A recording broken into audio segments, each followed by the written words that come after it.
Hello friends, मौसुमी रान्नाघरे तुम्हारे सबाइके अनेक अनेक स्वागत। तो देखो आमी आज के जे रेसिपिटा बनाबो सेटा हलो बासी माछ। माने आज के माछ आनलाम कालके थेके गेलो। तो देखो आमी 4 पिस माछ भेजे रेखे दिएछिलाम फ्रिजे। सेटाके किभाबे बानाबो तोमादेरके देखिए दिচ্ছি। 2 चामच दिए दिएछि सर्षेर तेल और दिए दिएछि एखाने 1 चामच मतन कालो जिरे और दिए दिलाम एकटा छोटो साइजेर पेঁয়াজ কুচি দিয়ে এই কালো জিরে আর পেঁয়াজটাকে খুব ভালো করে ভেজে নেব আমরা, যতক্ষণ পেঁয়াজের একটা সুন্দর মিষ্টি ভাজা গন্ধ না বেরোচ্ছে। তো দেখো আমাদের পেঁয়াজটা ভাজা হয়ে গেছে।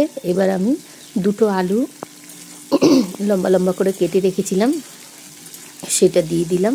দিয়ে এবার আলুটাকেও আমি একটু ভেজে নেব। বেশ একটা আলু ভাজার একটা গন্ধ বেরোবে যে হ্যাঁ আলুটা ভাজা হচ্ছে। তো সেই ততক্ষণ অবধি আমরা ভাজবো। তো দেখো আলুটা কিন্তু আমাদের ভাজা হয়ে গেছে। এবার আমি দুটো ছোট ছোট টমেটো হাত দিয়ে এরকম করে ভেঙে ম্যাশ করে দিয়ে দিলাম তেলের মধ্যে। দিয়ে আলুটাকে আর টমেটোটাকে খুব ভালো করে ভাজবো যতক্ষণ এই টমেটোটা গলে না যাচ্ছে। এইভাবে যদি তোমরা এই বাসি থেকে যাওয়া মাছ যদি রান্না করো তাহলে কিন্তু দারুণ টেস্টি হবে। তো দেখো এখানে দিয়ে দিলাম 1 চামচ মতন হলুদ আর দিয়ে দেবো 1 চামচ মতন নুন। নুনটা আমি কমই দেব কারণ আমি তো এটা ঝোল করব না, এটা মাখা মাখা করব, গ্রেভিটা ঘন হবে সেই জন্য। তো তোমাদের এই মাছটা করতে কিন্তু টমেটো লাগবেই, তবেই কিন্তু খুব সুন্দর হবে খেতে। তো দেখো তোমরা কালারটা দেখেই বুঝতে পারছো খুব সুন্দরভাবে কিন্তু আমাদের টমেটোটা গলে গেছে। তো এইভাবে যদি তোমরা রান্না করো তাহলে কিন্তু এক থাল ভাত খেয়ে নিতে পারবে এই মাছের ঝোল দিয়ে। তো দেখো এখানে যে আমি মশলাটা দিলাম এর মধ্যে রয়েছে 1 চামচ সর্ষে আর রয়েছে তোমার পোস্ত 1 চামচ আর রসুন 3-4 কোয়া আর রয়েছে সাদা তিল 1 চামচ। এইভাবে তোমরা দিয়ে এটাকে বেটে নেবে। তো আমি এটাকে তোমাদের দেখাইনি, ডাইরেক্ট দিয়ে দিলাম বাটাটা। দিয়ে এবার কিন্তু খুব ভালো করে কষতে হবে। তো কষার একটা গন্ধই বেরোবে মশলা ভাজার, তোমরা বুঝতেই পারবে। আর তেলও ছাড়তে শুরু করবে সেটাই, ততক্ষণ ধরে আমাদেরকে খুব ভালো করে দেখো জলটা কিন্তু অনেকটা কমে গেছে আর কড়াইতে বেশ একটু লেগে লেগে আসবে, মানে শুকনো হয়ে যাবে মশলাটা ভাজতে ভাজতে।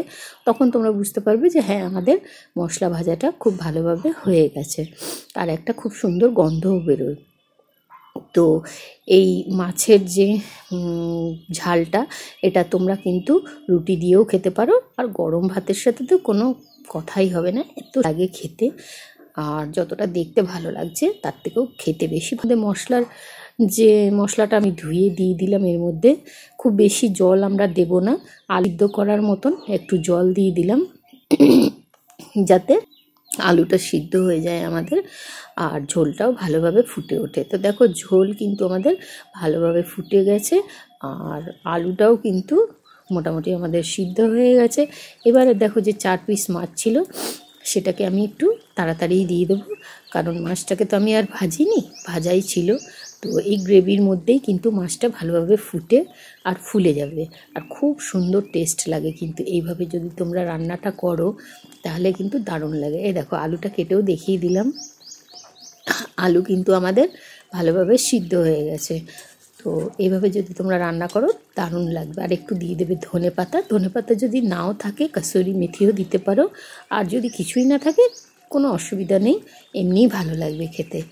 তো বন্ধুরা যদি আমার রান্না তোমাদের ভালো লাগে লাইক শেয়ার কমেন্ট করো আর সাবস্ক্রাইব করার জন্য অনুরোধ থাকলো। তোমরাও একটু বেশি বেশি করে ভালোবাসা দাও, ভালো লাগবে। তো দেখো আমাদের মাছের ঝাল কিন্তু একদম রেডি হয়ে গেছে গরম ভাতের সাথে। তো এইভাবে যদি তোমরা রান্না করো কেউ বলবে না যে এটা বাসি মাছ, মানে কালকের মাছ। এত সুন্দর টেস্টি লাগে, তোমরা দেখেই বুঝতে পারছো যে কত সুন্দর লাগে। তো এইভাবে তোমরা বানিয়ে ফেলো যদি বাড়িতে ভেজে রেখে দাও মাছ ভাজা থাকে কালকের, তো এইভাবে বানিয়ে ফেলো, দারুণ দারুণ টেস্টি হবে। নতুন বন্ধু যদি কেউ হও তাহলে প্লিজ সাবস্ক্রাইবটা করে দিও।